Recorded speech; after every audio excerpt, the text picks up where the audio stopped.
Yes, you know what? I'll just tell you this. She's a clapping dance when the men go to get it. Pam, pam. Bueno, ya arrancando el tercer bloque y nos hemos reservado este bloque para hablar de economía y también de política. José Simonella, de la casa ya, economista, está con nosotros, y Eduardo Bocco, también de la casa. Sí, señor. Nos va a ayudar a entender la política cordobesa, sobre todo, y lo que ha pasado durante esta última semana, ¿no? Porque es tan cambiante como la economía. Y ni hablar en estos últimos tiempos, sin ¿no? duda, Preeleccionarios. sin duda. Han habido muchas cosas. El Congreso de la Lengua fue una manifestación política importante, más allá que tenga que ver muchísimo con la cultura, o tenga que ver todo en una primera lectura con la cultura y con todas las manifestaciones que hubo en torno a eso. Detrás hay una lectura política muy clara, dividida en diferentes partes. Una, la de la visita de Macri, que enojó mucho a un sector de Cambiemos y también de la oposición. ¿No debió haber venido? No, vino Macri, pero se levantó en la mitad del acto y se fue a una actividad partidaria, se fue a un timbreo, sí, que en realidad no fue a tocar el timbre a una casa. Estaba concertado. Fue a una visita a una señora de Barrio Juniors que le había escrito una carta, que patatín, que patatán, y dejó el acto a la mitad. Esos son actos protocolares muy serios. Estaban los reyes de España, estaban personalidades de todo el mundo del habla hispana, de la literatura, de la cultura. Me parece que eso no hay que... Él priorizó un enfrentamiento que tiene con Schiaretti, con quien mantuvo una óptima relación. ¿Un enfrentamiento hoy? Un enfrentamiento hay, sobre todo por el posicionamiento nacional de Schiaretti. El macrismo, según los macristas, consideran que Schiaretti lo traicionó al presidente, con el armado del peronismo federal, con esta estrategia de acercarse a Labaña o de dialogar con Roberto Labaña, y mucho más lo de Tinelli. Eso lo consideraron ofensivo. Bueno, ya hablamos de esto, ¿no? De esto último que pasó justamente esta semana, este recibimiento de este conductor que no se sabe si coquetea o no con la política o simplemente viene a hacer negocios. ¿Ya? Viene a una oportunidad de negocio. ¿Es una oportunidad, ¿no?, de negocio? También. Sí, también. Las dos cosas, claro, de dos negocios. Y ni hablar de lo que está pasando con la economía, ¿no? Porque uno ya se ve resignado con los últimos números vinculados a la pobreza, una inflación alta, un dólar que no termina de ubicarse. Bueno, y en este panorama, digo, ¿no? Porque estos son números que también corresponden un poco al 2018. Hay que tener en cuenta, los de la pobreza, ¿no? Los de la pobreza son consecuencia de la crisis del 2018 y miden en realidad a finales del 2018. Es de esperar que esos niveles no mejoren mucho en este año tampoco, por lo menos hasta febrero, porque la inflación, tanto de enero como la de febrero, han sido inflaciones muy altas y se calcula que la de marzo también, con lo cual, con un 10% en un trimestre de inflación, digamos, y los ingresos no mejorando en la misma proporción, seguramente va a haber más pobres. Digo, siempre decimos, Cruz, que la inflación es una máquina de generar pobres, pero recién decía Bocco algo muy interesante y hablan ustedes de la volatilidad de la política, y esa política tan cambiante genera mucha incertidumbre también en la economía. En la economía y en los mercados. Entonces, claramente, esa incertidumbre política, primero no sabemos cuáles van a ser los candidatos.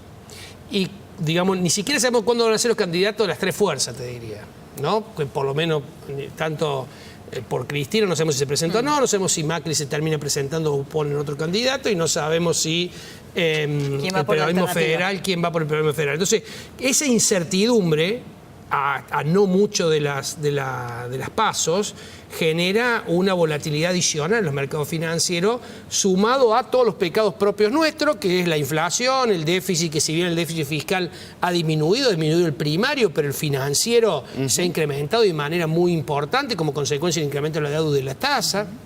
Demuestra preocupación de una actividad que no termina de caer o que no comienza a recuperarse. Si bien algunos, los más optimistas entre los que estoy, digo, creo que a partir de mayo y de la mano del campo, digamos, la actividad para algunos sectores se va a mejorar, pero digo, la industria está sumida en una crisis muy profunda, y muy larga, que hace complicar los problemas de empleo. Así que digo, es un panorama difícil en un mundo con también mucha incertidumbre. El tema China-Estados Unidos no se arregla, el Brexit, no sé, todavía, digamos, la primer ministra de Inglaterra no logra tener un acuerdo con sus fuerzas políticas para ver cómo sale de la Unión Europea, y eso también puede ser traumático. Brasil no termina de, más allá de lo bien que valoraron los mercados la llegada de Bolsonaro, no termina de quedarse claro si Bolsonaro va a tener el poder político para implementar las reformas que Brasil necesita y que el mercado espera. Así que digo, un mundo con volatilidad, una política con muchísima volatilidad y problemas macroeconómicos que no son fáciles de resolver porque en algunos casos y un presidente que nos está pidiendo aguantar, ¿no? Sí, aguantar en los últimos Claro, que nos está pidiendo aguantar, pero aguantar hasta cuándo, digamos, porque él está previendo que hay algún cambio que se viene que les va a poder empujar, que les va a poder dar una mano y por eso nos pide un aguante ahora. ¿Se avisora un futuro medianamente mejor que el que estamos viviendo? Bueno, yo te decía que yo en lo personal soy optimista con que de la mano del campo mejor y no dentro de mucho, pero eso mejora un sector. El tema es a quién le pedís aguante. Porque una cosa es pedirle que aguante a una persona que tiene la suerte de tener, o de ver que la posibilidad de sus ahorros disminuyen, y otra cosa es pedirle aguante a una persona que ve que se va sumiendo en la pobreza. Una cosa es pedirle aguante a una industria que está vinculada al sector agropecuario y que tiene la expectativa de que en mayo su cuestión mejore, como puede ser vinculada al transporte, digamos, o a labranza de tierra, o lo que sea, o a cosecha, o venta de insumos. Y otra cosa es pedirle aguante a una industria automotriz que parece no poder, o una industria metal mecánica que le va a ser mucho más difícil arrancar, o a una industria vinculada a los textiles. Entonces, no es lo mismo el tiempo que tiene que aguantar uno y otro y las posibilidades que tienen algunos para aguantar. ¿Y qué aguante los políticos hay, digo, en este momento? ¿Qué Sí, aguante? y fíjate, recién José dejó planteado el tema que no se sabe quiénes van a ser los candidatos. Por eso del aguante no hay demasiado aguante. La última novedad pasó el jueves pasado, cuando empezó, en realidad tiene más tiempo el trascendido, pero el jueves ya fue publicado en algunos medios de Buenos Aires, o volvió a ser publicado, con insistencia en algunos análisis de redes sociales, análisis periodísticos, no de troll ni de fanáticos, que Macri analizaría no ser candidato si le siguen dando mal los números. Y en la pista está Rodríguez Larreta, porque a Vidal la necesitan en Buenos Aires. Ese sería el dato nuevo que hay, que se da esta semana que hoy termina, sobre el tema candidaturas. Ya con un Macri que no está totalmente definido, que se suma a lo que se dice José, que Cristina tampoco cree que está definida. Que está definida, y hoy está más cerca del no que del sí. Y Labaña tampoco está definido, no quiere ni internas. el peronismo federal tampoco está definido. Y el peronismo federal, atención con Schiaretti, porque si gana por más de 2 dígitos, es decir, si ya gana por encima del 10%, yo no digo que se convierta en candidato, sí en un importante elector. Bueno, y adelantar las elecciones al 12 de mayo tuvo que ver con eso, con una posibilidad de probarse en cuanto a qué porcentaje de gente lo apoya para una posible candidatura Es una pregunta presidencial. interesante, pero sí hay que vincularla. Hay que vincularla, y además la deja sin margen de acción a la oposición, que eso fueron todas las estrategias que hizo Schiaretti para poner la elección el 12 de mayo apuntan a que él consiguiera la reelección. Eso es el primer objetivo, el primer escalón. El segundo escalón es el posicionamiento nacional del gobernador. El posicionamiento nacional del gobernador, insisto, tal vez, recordemos que Schiaretti es un hombre de 70 años, ¿no? ¿Qué querrá él también, no? ¿Qué querrá él de su vida? Porque no sé si él desea ser presidente. Después, si gana, primero tiene que ganar en Córdoba. Claro. Aparentemente se enojan en el radicalismo y en Cambiemos, en los sectores de Negri sobre todo, y también de Mestre, cuando uno dice que esta fractura de Cambiemos tiene un solo beneficiario, que es Juan Schiaretti. Esto es absolutamente claro. Se cayó Carro, todo a favor de Schiaretti. Nada haría predecir hoy que Schiaretti perdiera la elección, salvo que ocurriera un imponderable. Ahora, recién una planteabas grosería muy grande. Pero bueno, en función de eso... Que Macri estaría enojado, digamos, con Schiaretti, pero ¿no le conviene de alguna manera que gane en la provincia? Sí, ¿No es más aliado a lo mejor de... Claro, pero no está... No es por el, que... no, sin duda siempre se dijo en los ambientes económicos y en los ambientes políticos que el mejor candidato para el presidente era Schiaretti. Lo que pasa que en ese pacto, no escrito seguramente, o pacto que puede ser un mito en una de esas, pero ¿qué ocurre? Nunca esperó Macri que Schiaretti se convirtiera en un dirigente nacional del peronismo, de envergadura como para torcer la situación y encaminarla hacia la aparición de un candidato incómodo para el macrismo. Bueno, también me vuelvo al tema del aguante, ¿no? Porque, qué sé yo, aguantará una industria y verá la forma o no, pero ¿cómo hace para aguantar el ciudadano que nos está mirando ahora en casa, ¿no? Bueno. ¿Qué fórmula podrá emplear a esta altura, ¿no? Porque ya me parece que venimos reinventándonos permanentemente. En esta crisis tan larga, lo que más han soportado el ajuste ha sido la clase media y la clase media baja, digamos, ¿no? Que es a quien más termina erosionando estos procesos de inflación tan, digamos, desbocada como la que tiene Argentina hace estos últimos 2 años, digamos, año y pico. Y la verdad que no es fácil pedirle a la gente paciencia, porque ya no la tiene, digamos. Ya te diría que demasiado paciencia tiene la gente para seguir soportando, por ejemplo, que las paritarias digamos, ya no vayan cerrando respecto a una inflación esperada y demás. Digo, así que me parece que acá sí es cierto que también hay un grado de responsabilidad importante del sector sindical que debe procurar mantener fuentes de trabajo y no tanto recuperar salario perdido. Es cierto que se perdió mucho salario, es cierto que las paritarias van a tratar de recuperar lo más que puedan, pero también es cierto que los sindicatos están teniendo cuidado para no llevar al sector empresario a un nivel donde ya no puedan pagar más. Importantes empresas se han presentado en procesos preventivos de crisis, digamos, los concursos han aumentado, digamos, y esta realidad la ven todos, y hoy la gente me parece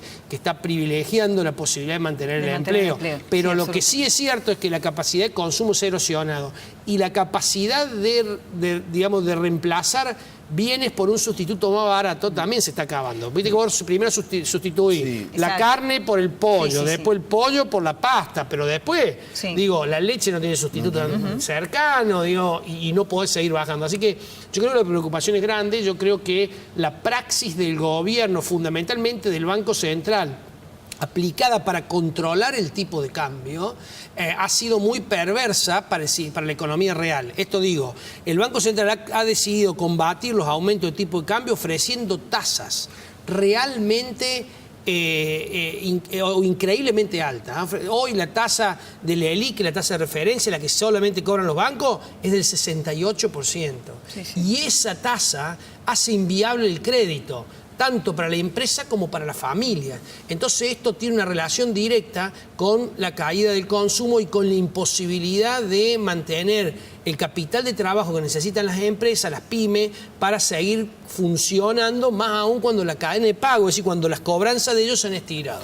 Situación económica que condiciona un gobierno, ¿no? Muchísimo. Y la pregunta es esta, a esta altura, ¿qué es mejor? ¿Que no estén todavía los candidatos a presidente definidos o sí? Digamos, parece que dar certezas aliviana un poco la carga. Pero volviendo a lo que dice José, el problema, lo que más me preocupa a mí es que, digo, vos analizás la situación, José habla de tasas del 68%, donde la timba financiera es el mejor negocio. Hoy es más negocio ser usurero que ser productivo. No puede ser, es un país, es inviable. ¿Y hasta cuándo, además? Porque inviable. Y para colmo, absolutamente inviable. Parte de esa gran tasa, digamos, esa tasa tan alta, los bancos se la han apropiado, no la han transferido a los ahorristas. A punto tal que la pérdida de plazo fijo, digamos, en lo que va del año, es de 400.000 millones de pesos. Esos son ahorristas en pesos que han decidido pasarse a dólar para cubrirse frente a este escenario de incertidumbre que hablamos, porque la tasa que le ofrecían los bancos era inferior o aproximadamente a la inflación esperada. Entonces, frente a una tasa que va a rendir lo mismo que la inflación esperada, no me quedo con pesos y me voy a dólar. Por eso que el Banco Central estuvo tan preocupado en tratar de que los bancos puedan transferir un poco más y tomó una medida el día jueves con una normativa donde dijo: a los bancos les voy a permitir que no solamente puedan invertir en la LELIQ el 65% de los depósitos, sino el 100%, tratando de que le transfieran... Ahí cuando se habló del corralito, cuando la oposición habló del corralito. Parte de la tasa a los ahorristas. Pero en realidad lo que hace eso es quitarle posibilidad de financiamiento a los privados, porque los bancos ahora todo su excedente lo pueden prestar al 68%, ¿para qué se lo van a prestar a la actividad productiva? En realidad hubiera sido mucho más lógico para tratar de que esa tasa del ahorrista se aumentara del plazo fijo, que la LELIQ en lugar de ser a 7 días hubiera sido 30. Bueno, qué sé yo, uno por ahí se queda sin palabras, ¿no? Porque sí, claro, es una explicación hasta demasiado técnica que después en los hechos y en casa cada uno, qué sé yo, no logra salir adelante, ¿no? Por más explicación que nos puedan dar de lo que se debiera haber hecho o de lo que no se hizo. Bueno, hay elecciones, este año sí, hay elecciones en la provincia. Hay elecciones, pero digamos, van pasando los gobiernos y tampoco hay una resolución de fondo. Entonces, no, eso porque es fíjate, con el nivel de pobreza ha ocurrido... Exacto. Siempre hablamos de la pobreza y en los últimos 12 años de Cristina y Néstor, más estos 4, en estos 16 años, la pobreza nunca estuvo por debajo del 25-26%. Y eso que era un objetivo. Y eso ya era una... No, Macri, yo recuerdo haber hecho notas con Macri cuando visitaba con frecuencia Córdoba y decía: yo voy a lograr pobreza cero. Y que no se paguen impuestos a las ganancias, que los asalariados no paguen impuestos a las ganancias, y que el dólar no va a ser una preocupación para la Argentina. Sí. Hoy parece una humorada. Sí, absolutamente. Además de no haberse podido resolver el problema de la pobreza, que en Argentina es un escándalo. Tener 30% de pobre, 32% de pobre en un país rico como la Argentina, la verdad que nos debiera avergonzar a todos. Y cuando digo a todos los que tenemos por lo menos estudio universitario y responsabilidades, digamos, en algunas entidades, aunque no sean de gobierno, pero sí entidades intermedias, tendríamos que entre todos ver cómo lo solucionamos. Pero la realidad es que hoy en Argentina está preocupado no solamente el que no puede comer, sino que el que sí puede, pero no tiene la tranquilidad de saber si lo va a poder acá un tiempo. Es decir, hoy en Argentina están todos preocupados, hasta el que tiene ahorros. Hasta el que tiene ahorro está preocupado para ver cómo hace para defender esos ahorros de una inflación que parece erosionar todo y de una devaluación que el año pasado, digamos, en realidad licuó gran parte de esos ahorros. Entonces, hay mucha gente que piensa que esos ahorros son su jubilación. Sí, digamos, para protegerse. Está pensando en el futuro. No es solo en el rico. A lo mejor es un tipo que logró acumular un poquito y se protege así. O para un caso de enfermedad, porque todos sabemos lo que cuesta. O para tener una vejez digna, o para tener una vejez digna, para complementar una jubilación que obviamente no alcanza. Entonces, y ahí hay 1 billón de pesos en plazo fijo. Y esto es lo que le preocupa al gobierno. 1 billón de pesos en plazo fijo, que si la preocupación siguiera, pueden ser demandantes de dólares, y más en una quincena que todavía nos queda, donde no hay oferente de dólares. Bueno, se me acabó el programa. La verdad, en la próxima los voy a invitar al living, porque además son tan divertidos, aparte de lo que están hablando tan seriamente, por supuesto, y con acabados conocimientos, son tan divertidos que en otra oportunidad directamente al living, ¿sí? Vamos a ir en verano a Carlos Paz, hacemos un show. Está, pero tranquilamente. ¿Qué te parece? Hacemos un show en Carlos Paz. Pero me encanta. Gracias. No, al contrario. Muchas gracias a usted por la invitación. Gracias. Muy amable. Nos vamos. Bueno, tienen el domingo todavía para disfrutar, para pasarla bien en familia. Me parece que no va a estar muy lindo el clima, así que mejor en casa y compartiendo. Adiós. Chao.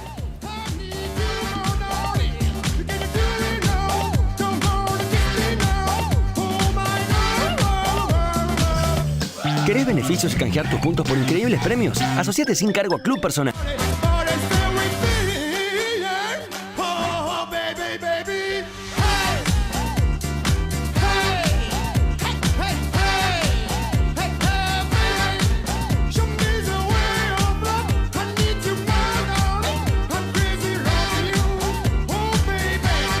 Fue una producción de Televisión Mediterránea, SRL, Córdoba, Argentina.